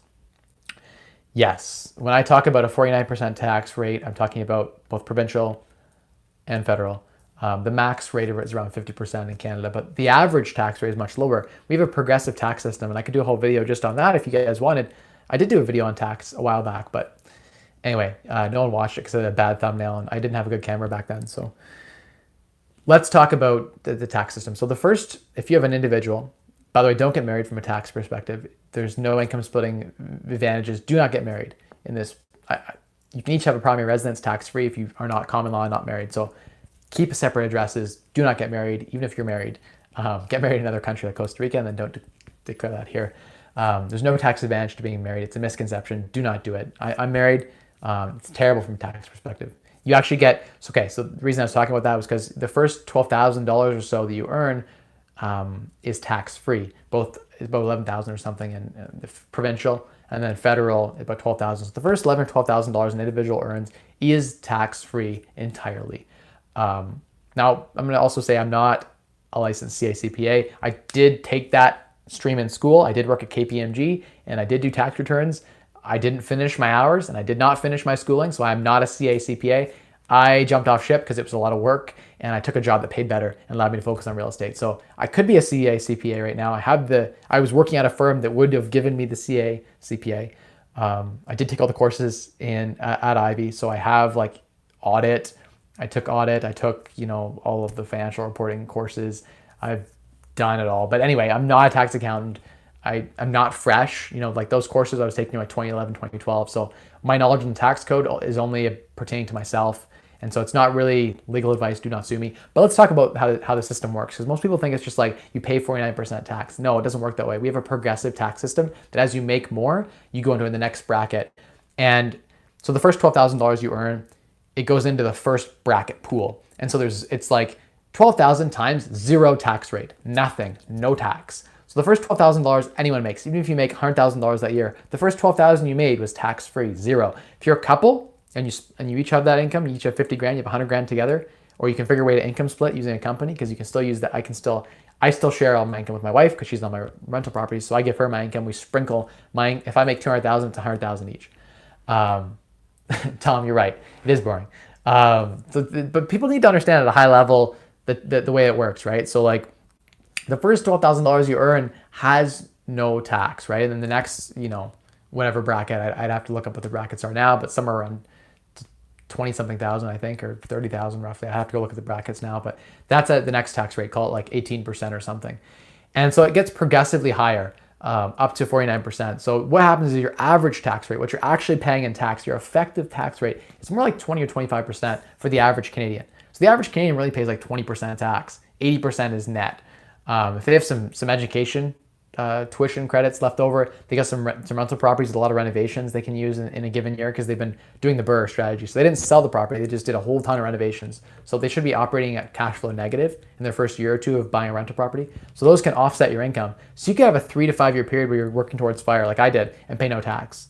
Not no tax, but almost no tax. Using things like RRSP deductions too, sheltering your income for later years when it's going to be better. So you could use strategies like that to get your tax effectively to nothing, near nothing. So that's sort of how the system works at a high level. People think Canada's a really terrible place from a tax perspective. Everyone just assumes we pay 50% tax. That just isn't the case unless you're super mega rich. And then you just put it all into corpse. So you have ways to, if you get 6 employees, you're an active business. So you can shelter things at the 15% active business after the deductions you get there for small business. So I'm not an expert, by the way. Don't take anything I said. It's just my thoughts and opinions, and I'm not a CPA. Okay, let's go down here and get some more questions going. How important do you see monthly cash flows? My mentor told me dividend stocks are no good because they pay quarterly. If stocks were assets, they would let you borrow to buy real estate, he said. Darius, so what are my two cents on that? People say a lot of things. I don't think it's necessary. Like there are ETFs you can buy that hold dividend stocks that have distributions monthly. There are real estate investment trusts, REITs, that pay distributions monthly, and they trade on the publicly listed. They're publicly listed. They trade in like the NASDAQ or the TSX. So you can buy into publicly traded stock symbols or ETF funds that have monthly distributions. So nothing wrong with that. It's not necessarily true that they just pay quarterly. Most big, large blue chip companies do pay quarterly, because they do financial statements every quarter and then they pay dividends. So what's so wrong with that? There are companies that do pay monthly distributions, but yeah, so what's wrong with quarterly? I don't care. Honestly, if you can float from quarter to quarter, it's the same amount of money. If you're paid out quarterly or paid out 6 months or paid out yearly, it isn't that big of a deal. I guess you have less chances to compound, less compounding periods if you're paid out less frequently. So it would effectively grow slightly smaller. It depends what you're doing with that cash when you get paid out. If you're reinvesting it, then anyway. So what was the question here? I'm getting off topic. You can borrow against real estate. You can also borrow against stocks and equities and bonds. When I was 18 years old and I was investing in different stocks, I was levering up 3 to 1. So yeah, I was borrowing at 6% and then buying stock and making trade on margin. So you can borrow margin too. You can borrow in a brokerage account. I think I had like 30,000 in my brokerage account at that time that I'd saved up, and I went and bought $65,000 in shares in companies, and they did well, and so I did well. But it's really risky, because the thing with investing in something like stocks, right, or a collection of stocks, is that when you're borrowing at say 6-7%, which is what you're gonna have to borrow at typically, unless you're Warren Buffett, and then you borrow at 2%. But we're probably not Warren Buffett. So when we invest in these companies, we have to pay a little bit more. And so it isn't as attractive. Like if you're borrowing for real estate at 7% and you're playing the cash flow, you're not going to make a whole lot of money. Same is true in investing in companies as well. Unless you're like flipping those stocks, right? You're going for capital appreciation. If you're just investing for dividend play, most dividend plays are not that much higher than 6 or 7%. So you're not really going to, I don't know, you're not really going to make a whole lot net of the interest you're going to pay. And it's a huge risk because if the stock shares drop, you know, $20,000 or $30,000, and you just you bought $60,000 in shares, so you borrowed 30,000, you had 30,000. Now imagine you lose 20,000, you now owe the company back 20,000. Real estate tends to be pretty flat, whereas equities can go anywhere, right? I guess if you're buying funds, then you'd be okay because you'd be diversified. But owning individual shares, there's a lot of price volatility. When you're buying real estate tends to be very, very flat, and it cash flows strong to cover the debt. So real estate is better than stocks in some ways, but I still have a stock portfolio. And I'm still an active investor. Yeah, I don't know. Like, both are fine. There are a lot of people who are financially independent who live solely on dividend income. They have no real estate portfolio. So there's nothing wrong with dividends. Just because they pay quarterly doesn't mean you can't retire on the income from your dividends. I could live exclusively on dividend income. There's nothing wrong with that. So that's sort of my 2 cents on it. Stocks are assets. They literally are you owning the assets of the business. So if the business owns buildings, if it owns intellectual property, if it owns rights to revenue, like it works just like real estate, where they have rental, like instead of rental income, they have revenue coming in, and they have expenses, and there's a net profit. And dividends are them just paying out that net profit. Either they reinvest it back in the company for growth, or they pay it out to their investors. You own, as a shareholder, you own the company. You own a small fractal percentage of every asset that they have, right? And so I wouldn't say stocks are bad. They are assets. They're great assets. All of the wealthy people in the world have money in companies, and whether the company's publicly traded or privately traded, it's just ownership in the company. So if you own a private business, it's, you know, you own a share in your own private business versus owning a share in a publicly traded company. The difference is, one, you can actively control and influence. The publicly traded company, you likely are at the mercy of the management. So management makes all the decisions. And so that's why I like real estate so much, is because it's like your own little small company that you control. You control how much it costs for renovations. You're management. You place the tenants, you collect the rents, you control all of the revenue and all of the expenses. And so at the end of the day, it's your business. And that's what I love about real estate, is it's so consistent. I don't know, it's just so consistent. It's easy. There's easy exit strategies. It's fairly liquid. A lot of small businesses are not liquid. It takes you a long time to sell them. There's a lot of difficulties around that you don't have with real estate that you have with companies, right? Buying businesses. Because I'm interested in buying businesses too. You guys know I'm going to start buying into little small businesses, but you don't have that same liquidity, and you can't borrow as cheaply. Banks, they value real estate as very stable, and for some reason in Canada, they'll lend you like 2.5% or 3% to buy, real estate. But if you go in and say, I want to build a company and has strong cash flow, the same cash flow as a rental property, they would see it as a higher risk category, investing in a small business or investing in a medium-sized business. So you just pay a lot higher for your cost of debt. So the spread is smaller, so you can make less, which is why businesses tend to need to perform better than real estate. And many actually do. Okay. I answered that question, I think, sufficiently well. LEC, how you doing? What are the best cash flowing areas in London? Tom. So Tom, there are a lot of areas that cash flow well in London. There are a lot of areas that don't cash flow well in London. And there are properties in areas that cash flow really poorly that I think are great areas. I like, from a cash flow perspective, there are still nuggets of gold in Northwest London. They're the best quality properties, the highest average income in London. So where you want to live, actually, like, I think you want to live around wealthy people. I think wealthy people tend to not show their true colors. Like if they're doing drugs, they're going to do them inside and I'm not going to know about it. In the ghetto, everyone's doing drugs or stealing from you to pay for the drugs. So if they have money, money hides problems. So you want to live in the wealthiest area. That's just my thought. And the wealthiest area in London is West and North London. Those areas are the richest areas. So you tend to attract the best caliber of tenant. You tend to have the best neighbors. Along with that, though, you get the more complaints for things like if your grass is unkept, and they'll complain more, right? Because they have a higher standard. In East London, they aren't complaining about my property's grass being long, or if I put some debris outside, they don't care. near as much, right? They have bigger problems, like where they're going to get their money for food and drugs, smokes and whatever. I'm stereotyping, but honestly, they have harder troubles. They're working really hard to make ends meet. In North and West London, there's more wealth. You drive through $1 million neighborhood, and I don't know, it's just a place. When I walk through there with my family, I go to the parks. The parks are clean and nice. I go to a park in East London. There's needles on the ground, so I don't feel the same safety. If I was a young hipster and I didn't have a family, I'd be totally down for east of Adelaide, like, the EOA, Old East Village, what they're calling it now. It's like one of these great neighborhoods. It wasn't before. I used to see properties in there for 100 grand, and they cash flowed so well, but no one wanted to own there because there was the risk factor of damages and the quality of caliber of tenants. I couldn't. There was a time my dad used to own properties. Actually, he had a couple of rental properties. He dabbled a bit in east of Adelaide, and this is like, we're talking like 2000, but before his divorce, and then he had to sell them all because of the divorce. But at that time, I remember helping him, doing a little bit of painting and stuff, and just seeing what it was like. And in those areas, it was rough. Like, to get a good tenant, the good tenants would walk up and see all the what was going on in the neighborhood, and they wouldn't want to live there. So you had to work really hard to get good tenants. You can only pick from the crappiest of tenants. And so with that tenant profile, like it's a complex question, right? Where's the best cash flow, you're asking, right?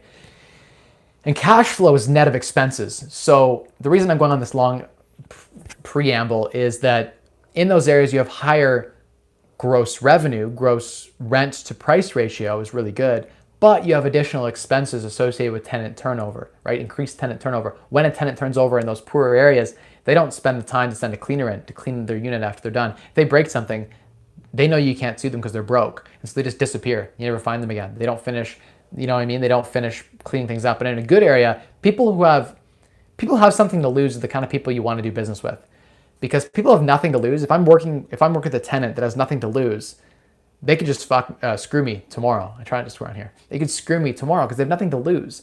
Those tenants that are losers, they just float. They'll be transient. They'll be on to the next place. They'll just move out of the city or whatever. But people who are well established, who have good jobs and deep roots and connections and they have money solves most problems. Like, a rich tenant gets bed bugs, they actually can afford to get rid of their furniture and treat the unit.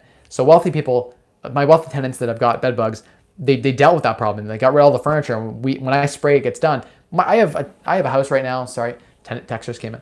I have a house right now where we've sprayed multiple times. We've done everything we can from a pest control perspective. We've steamed, and they'll keep getting bed bugs because the tenants are grabbing garbage furniture off the side of the road and bringing it in their house. And they can't throw away their beds. They can't get new beds because they have no money. So poor tenants create a lot of additional expenses. Like, bed bugs are a huge expense in the poor areas. And so you have to add that to your bottom line.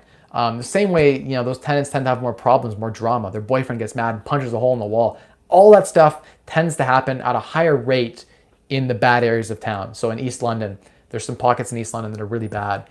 Some pockets, east and south, Soho, right? So south of downtown, they're south of Horton, actually, is what Soho stands for. That whole area is really rough.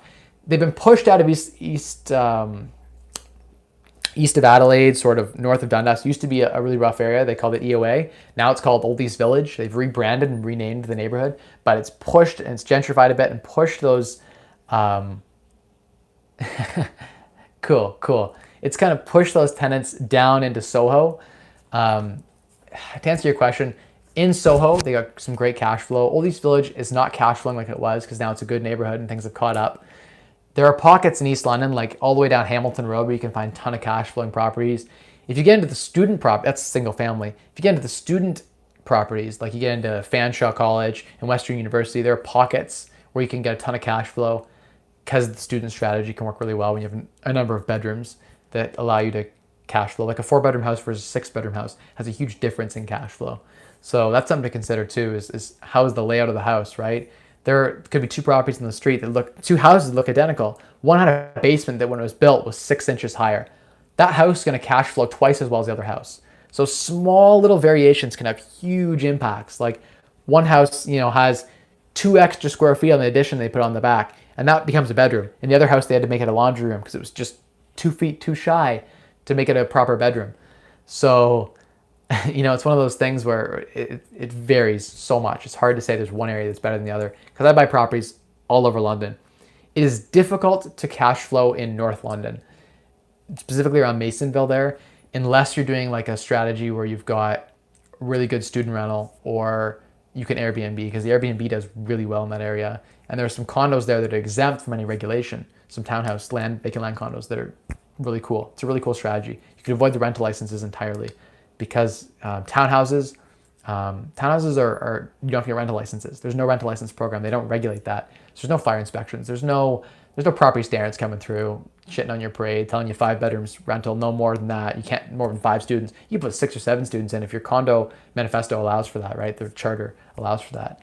So there are angles all over London, and I own properties in West, I own properties in North, I own properties in South, in East. I own properties all over, and so I'm investing everywhere in London.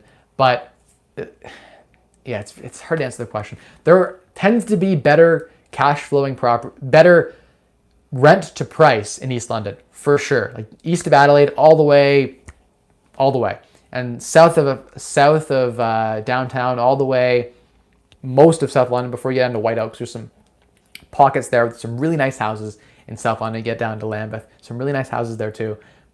But they're like some nice neighborhoods there. Yeah, I'd actually live in, but with a family. Yeah, any of those poor, depressed areas of London, they tend to have great rent to price type of properties. So they would theoretically cash flow better if you could screen your tenants really well. So in those areas, we put in only the best tenants.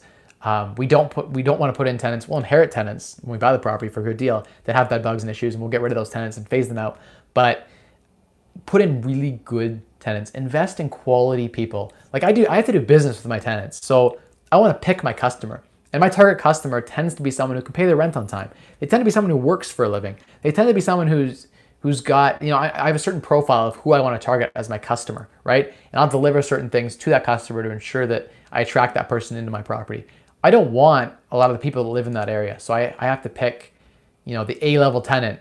Be very careful to screen for the A-level tenant in those areas.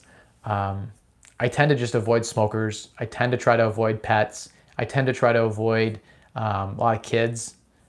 I have a daughter, and I know kids are hard on properties. Pets, animals are hard on properties. Even the best of owners, they're taking the best care they can of said animal or said child.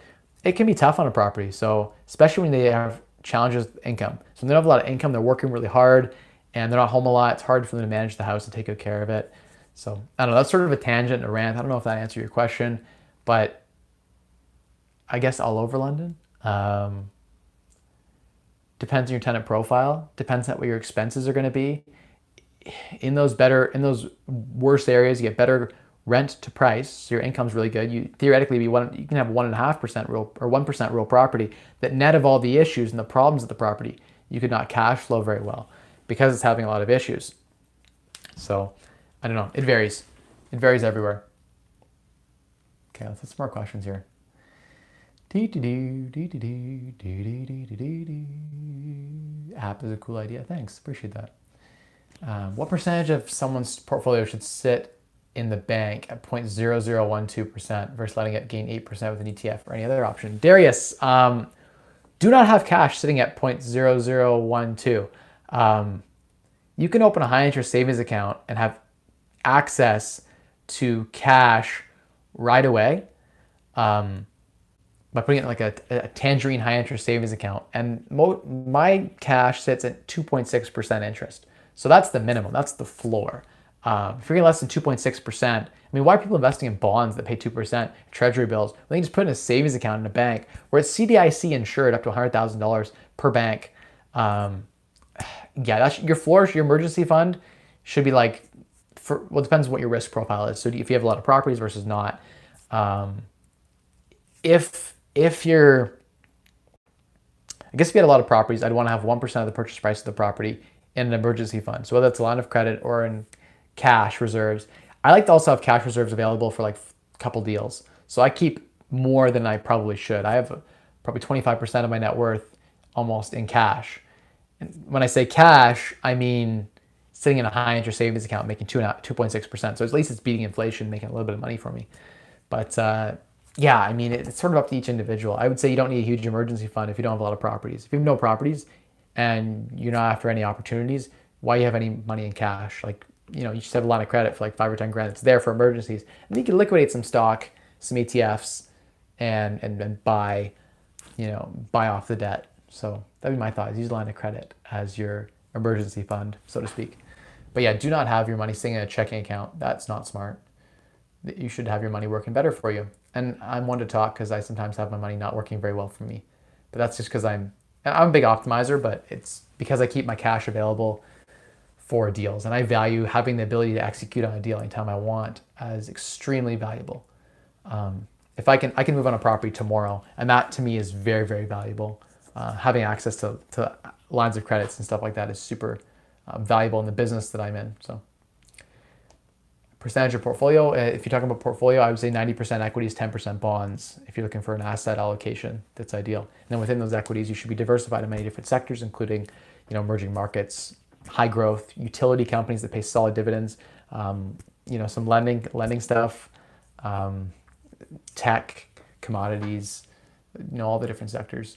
I'm not a big fan of, I like solid cash flowing value plays. I'm a big value investor myself. So if I had to pick, that's what I would do. Nice joke, Kyle. How much equity do you typically have in a property before you refinance to pull the capital out? Don Davies. So depends on how much I need the capital, but let's say you had like 30 or 40% in the let's say you had like 30 or 40 grand sitting in a property. You could likely pull that out, refinancing 80% loan to value. So yeah, I mean, if you need to put that, you should be putting that capital to work. I want to talk. I have some properties now that have appreciated in the last year that I should take more equity out, and I should go refinance them and pull that capital out. If you can't get a refinance on the property, you can sell the property and get the capital out and buy two more. But you can always just put a second on the property too, get the access to that money. Steve Jen says, I need to hook Raspberry Pi to your brain. So the Raspberry Pi is just a little computer chip thing to your brain. Yeah, Elon was talking about that last night in the podcast that I watched. We're talking about how to download, right? Like we basically already have artificial intelligence. Like we are way smarter with our smartphones attached to us, right? He was saying that exactly. And like we're kind of like cyborgs. We have access to all the perfect information right now on our cell phones. We're basically cyborgs. Like what the problem is the bandwidth between our cerebral cortex and our phone is very slow. If you could link the technology in your latest and greatest smartphone to your brain right now and have access to that, right? If we can make the download and upload link faster, we'd become all cyborgs, and that would be like a layer of artificial intelligence that would just elevate everything. That's coming the next 10 years, guaranteed. That's coming. And it's a scary thing if you think through some of the implications of that. And that's why Elon's so afraid of some of the implications of artificial intelligence and where technology is going. But we have to be optimistic because it feels bad to be a fatalist, right? It's just not good to be in that negative space. Anyway, to answer your question, if you've got 10 or 20% more in created equity, you should pull that money out and buy another property. If you're like 40% paid off in your house, you should go back to 20% down payment, pull out 80% loan to value, and buy another property. Okay. I'm going to try to get through these questions. You have so much knowledge. Thanks, Mike. Appreciate that. 100%. Thank you for the contingently bestowing us with so much valuable information. Contingently bestowing. Okay. No problem. Happy to share. What's it contingent on? Is it contingent on you guys giving me a like right now and a share on social media? And if you're still watching 83 minutes in, a comment down below on the replay that you watched this whole thing and you enjoyed going down this rabbit hole with me. I should really have some like scotch or something for talks like today's. So yeah, if you're still watching, please, I see 10 likes. I want to see like 2 more likes. There are 20 something of you guys watching right now. And if you're watching the replay, I'd appreciate a share on social media of one of my videos. Just pick one of my videos right now that you found most valuable and share that. We want to get the message out there. We want to grow. And as I grow the channel, I can give you guys more back, invest in better equipment, and things just get better content, better quality. So that is, yes, it is contingent on that. By the way, I found out super chats. We were doing the super chat last week. YouTube takes like a huge percentage of the super chats. I don't know what happened, but like half of the super chat never made it into my account. So I don't know if like YouTube takes a large percentage of that, but like 50% or something. It's crazy. Watch my ads. That's a better way to give me 2 cents than to give me the super chats. Hello, Michael. Glad I made it today. Glad you made it too, Don. Jason Liu says, what credit card do you use that has 2% cash back? Is it a business or personal card? 2% There is a card that does have 2%. I don't have it. Mine got downgraded. It's a points card, so it works out to like 1.5% in points. I use it, but we have a business card for a lot of the business purchases, and I think we pay an annual fee for it, but it's around 1.5-2% cash back. So definitely a good one to use. I don't think I've been using the credit card I've been using lately has a huge limit and only gives me like 1% back in points. I've been slacking. I need to get a new, better optimized card. I've just been slacking. Don's gonna catch the replay. Purchase optimization. Michael Chong says, yes, purchase optimization is one of the key success factors to my business. Life Fitness. Good to see you on Life Fitness. I feel like I've seen you on before, but maybe you're new. The name is familiar. I think I've seen you on Insta. Would you be able to talk about any type of tax breaks or possibilities like the 1029 exchange has, or living in the property the last 2 years before selling it, so not to pay much in tax? Do we have any rules like this in Canada? Yes. So there is no exchange in that you can't defer tax by buying a rental property and then buying another one. Like I think it's like a 1033 exchange or something, where you can like basically avoid tax by selling a property and buying another one. In Canada, you have to pay capital gains tax on the sale of a property, but capital gains tax is not that high. People think it's 50%, but it's half inclusion. So you really pay like 20% tax on capital gains sale, and you should have write-offs to offset a lot of that income. So it's not so bad. Talking about your primary residence, if you live in a property 13 months, greater than a year, you can sell the primary residence tax-free. And I've done this a couple of times. So every time I sold a property, made like 80 grand, and it was tax-free. So when your primary residence should be used as a vehicle. It's one of the greatest tax vehicles we have. It's one of the reasons I'm house hacking with a bigger house. I'm going to buy this $400 and something thousand house, and then if I sell it for $600 down the road, that's a $200,000 tax-free gain. That's like making $400,000 at the top marginal bracket in other avenues. So yes, take advantage. And you should, honestly, like from a tax and efficiency perspective, you should churn real estate. Like you should churn the house you live in every couple of years and then buy another, and like move on to the next one, live in it, and maximize the value. Buy an undervalued asset, live in it, while you increase the value by renovating it or whatever, increasing the value of the property, finding the best use for it, and then creating all that value and then getting another undervalued asset and doing the same thing every so often. It's the reason I've moved like 4 times. My wife hates me. She likes to stay in the next location. I've promised I'm going to stay there at least 5 years. So I haven't signed a contract for that yet, though. So at least if you're watching, you better get me to sign a contract if you want me to stay in that property. If you're just starting to acquire your first few rentals, is it important to reduce your tax deductions to show that you have the income to make the payments? I'm a big fan of not paying tax. Like I wouldn't omit certain deductions just to have a higher T776 return. I think that you'd be fine. Your first few rentals, I mean, you can show leases. I've been able to show leases to the bank, and they didn't care that they knew that I had a year where I was renovating the property, and they were okay with the fact that I didn't show an operating income on that rental. So I haven't had a huge issue with that. Once or twice, lenders have brought it up, but I always apply to multiple lenders, and someone ends up helping me out usually in the end, coming to the table. Paul Gidge, how you doing, man? Thanks for the answer. No problem, Tommy. Rich people problem, too much money. Yeah. I guess you can never have too much money. Kyle, the rap was gold.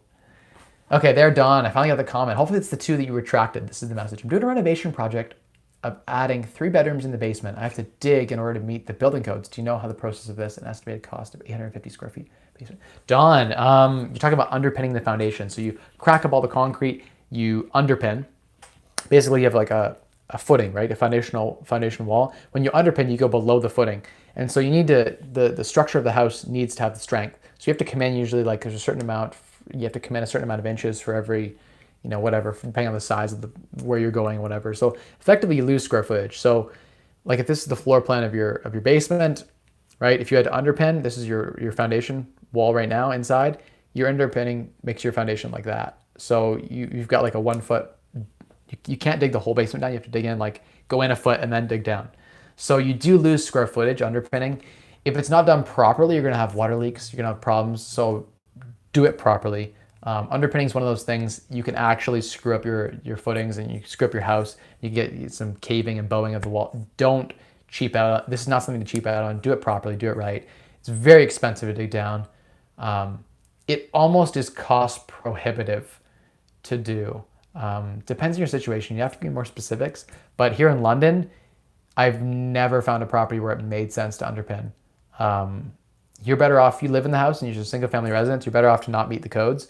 Maybe I've seen people do things really cool where they have the joists and they'll move all the wiring into the joists. So you just at the joist space, and they'll like do really cool metallic black spray paint or gray spray paint on the ceiling, and it creates a really cool finish. Where, and I've seen this done too. It's really cool. You know, you have your joists, right? Every so often you have your joist space every 16 inches or whatever, your 2x10.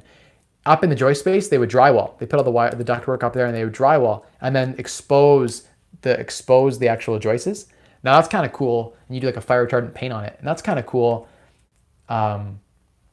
because you can get that greater height, and you don't have to put drywall on top of the joists. Which I can show you guys what I mean by the joists. Like, look up. See, guys, see how those joists are done like that every so often. You would drywall in between those, right up there. You would leave that exposed instead of framing it down and then drywalling it. You get a couple extra inches by finishing it in that way, right? Hope that makes sense. So there are ways, if your basement's like 6'3", or like let's say it's 6'6" and finished to be like 6'3", you can find ways to maximize and just meet the 6'5" clearance. You need 6'5", right? That's the clearance. And also you can use really thin vinyl plank flooring. I do this all the time.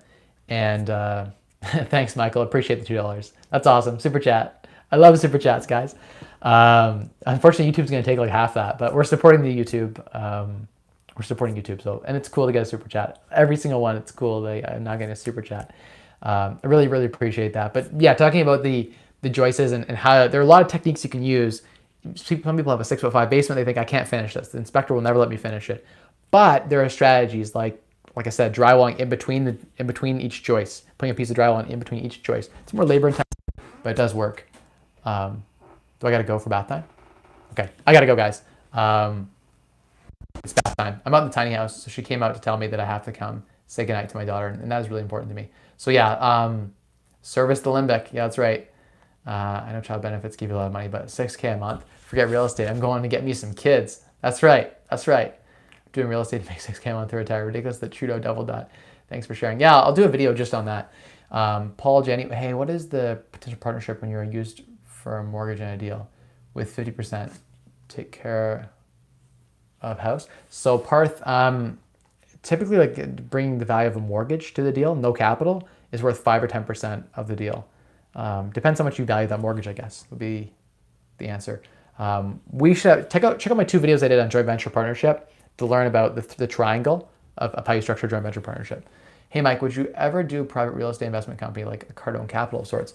Werner, maybe at some point. Right now, there's a lot of logistical nightmares associated with that from an insurance perspective, and you get some licensing. So I'm not doing that at all right now. I'm just doing joint venture partnerships. But at some point, yeah, probably we'll get to that size. Do you have any real estate advice for students who are in university and have a good amount of money? Jordan Troutman, I bought my first property at 19. So I bought a property when I was in university, and it's totally doable. You can do it. Get some income on paper, or partner with someone like an uncle or a friend, someone who has income, and buy the house together and let their income help you qualify for the mortgage, and you put up the capital and buy a house. Definitely you should start house hacking young. At 19, I started taking advantage of the fact that it's tax-free to live in my residence and sell it. So when I sold my property at 21 or 22, all that gain was tax-free, and that was awesome when I was starting to work towards FIRE. Maximize tax efficiency and get investing earlier. It's going to help you in the long run. So yeah, I can do a whole video. I want to do a whole video on that, how to buy a rental property at 19. So stay tuned. Remind me in the comments to do that, because I want to get a video out about that. You pay tax on the increment that puts you in the next bracket. You pay tax, so all of your income is divided up into each bracket. So the first 12,000 is at 0, then et cetera, et cetera. So your last bit of income, if it reaches the next highest bracket, would be taxed at the next highest rate. So if it's at 50% is the final, top marginal, provincial and federal together, then you would need to pay tax at like 50%, right, at the top marginal bracket. But the rest of your other, like say $90,000 in income was all taxed at lower rates, right? So I think the top marginal bracket's well into the 6 figures. So if you're making like 150 grand a year, your first 12,000 still is tax free. So keep that in mind, guys. It doesn't bump, like your tax rate doesn't just go up on all of your income. Like if you just get into the 100,000 bracket, doesn't mean that your other 90,000 you made goes up to that bracket too. No, it's taxed in its proportional category. I'm looking to buy a property near Oxford Street across from Food Basics Plaza. Any idea what would be the cap rate in that area? I have like 3-4 properties within, like, I could throw a baseball in that area. So I like that area. It's a farm area. 10. I like a 10 cap rate in that area. Jordan JV, partner with someone that can qualify. If you can qualify, buy your own, your own. That's right, unless you want a partnership of some sort. Mr. Beefy, well, I'll go Emma. I really gotta go, guys. I gotta go. Agree with what made your comments. Net cash flow is the most important thing. Yes, net cash flow is so important. Don't buy real estate that isn't cash flow. It's a recipe for disaster. Gotta go, brother. Catch the replay. Sorry. See you, Don. Parth already liked. Penguin Basement does digging as well. Cool. Thank you for the super chat. Michael Chong. Appreciate. Any tips on obtaining a mortgage once you already have 3 mortgages? I don't want to go private because the rates are too high in my opinion. Yeah, so I can talk to you about that. I got like 10 mortgages through all the big banks, CIBC, Scotiabank, BMO, TD. I'll do a video on that, how to get financing.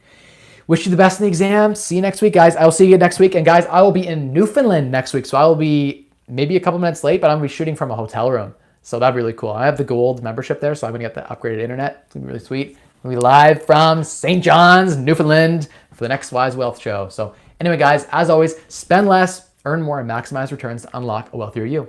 And if you guys stayed all the way 96 minutes into this live Wise Wealth show, please let me know that you appreciate that.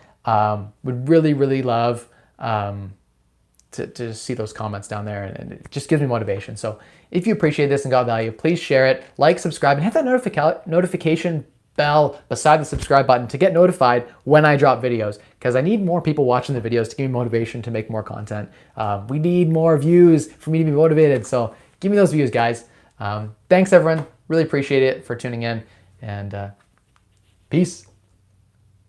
Going to see my daughter now. Gotta go inside.